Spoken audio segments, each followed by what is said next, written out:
वंश महाराज जी इस शरीर से पाप हो गया है।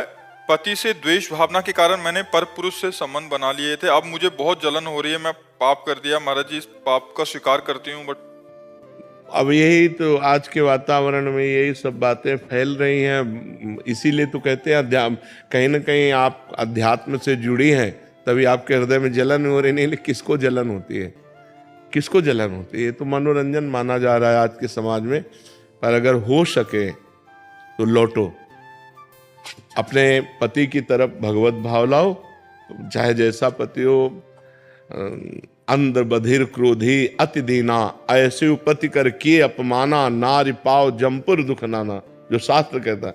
अगर हमारा पति अंधा है, हमारा पति किसी अंग विहीन है, हमारा पति कमजोर है, तो भी हमें अपने पति का ही सेवन करना चाहिए, पर पुरुष का सेवन नहीं करना चाहिए। पति से द्वेष क्यों? अच्छा, आज की ऐसी स्थिति बनती जा रही है, अब पति दूसरी स्त्री से प्यार कर रहा है तो कहती लो फिर हम तुमको दिखाती हूँ, वो दूसरे पुरुष से प्यार कर रहे हैं। अब करे तो क्या करे? मतलब जब तक दोनों पक्ष नहीं संभलेंगे तब तक एक पक्ष को कैसे संभाला जा सकता है? अब पत्नी देख रही कि उसका पति जो है वो उसके सामने किसी दूसरी स्त्री को लेके घर आ रहा है, अब वो क्या करे?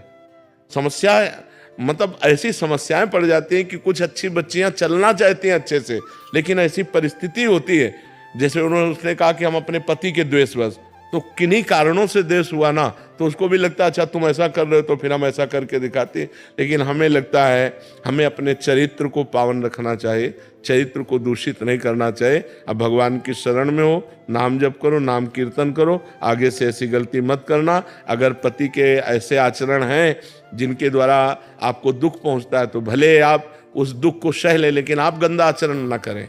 हमें तो यही लगता है आप अपने जीवन को भगवान की शरण में रखकर पवित्र रखें, और अगर हो सके तो अपने प्यार से पति को वश में करें। ऐसा प्यार प्रस्तुत करें कि पति तुम्हारे अनुकूल हो जाए। ऐसा नहीं है, बहुत से बिगड़ेलों को स्त्रियों ने सुधार दिया, बहुत से बिगड़ेलों को सुधार दिया अपने प्यार के वशीभूत होकर। तो हमें लगता है हमें सुधरना चाहिए, गंदे आचरणों की तरफ हमें नहीं बढ़ना चाहिए। पति प्रेम ही भगवान की तरफ बढ़ा सकता है, व्यभिचार नहीं। व्यभिचार तो नरक ले जाएगा, पक्की बात समझ लो।